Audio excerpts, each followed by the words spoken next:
Assalamu alaikum and welcome back to morEwish cuisine. Today I am sharing a recipe for Daal Gosht. Daal Gosht is one of those recipes where every household have their own way of making it, and today I am sharing my way of making this Daal Gosht. So let's go and make it happen.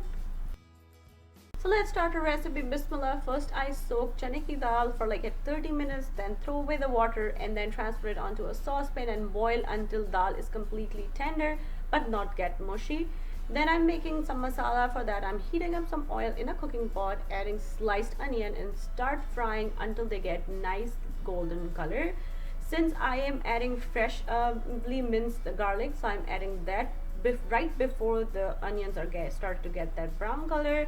And then I'm adding some yogurt. So in my household we make dal gosht with yogurt instead of tomatoes, and we love it. So after adding yogurt, I'm adding ginger, and then I'm adding some salt, red chili powder, coriander powder, and turmeric powder. Now mix everything well, and then I'm adding some water, like around half a cup to a cup, the water which we need to cook our masala. And then I am blending this masala before start cooking. You can blend the masala into a blender jug, but I am just putting the emulsion blender in there and blend until I have a smooth gravy. Now cover and simmer and let it cook until oil separate and the masala is fully cooked. And this is the basic step for any desi Pakistani gravy. If your masala is cooked for right amount of time, your overall dish will come out perfect.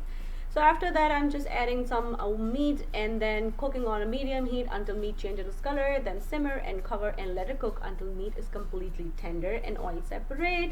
You can see the gravy consistency right now. I haven't added any water. All the liquid you see is from the yogurt and the meat. Now I'm adding boiled chane ki dal.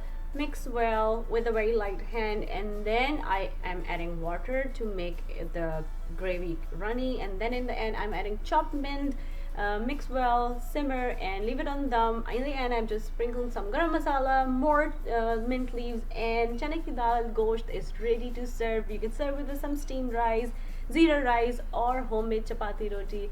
This is my family's best dal recipe, and I personally love dal gosht. And if you're trying this recipe at home, please let me know how it turned out with you. If you want to learn something else, let me know. Leave me a comment down below and I will try my best to make it happen for you guys. Once again, thank you so much for watching. And if you like this recipe, don't forget to click on the links to enjoy a lot more recipes like this.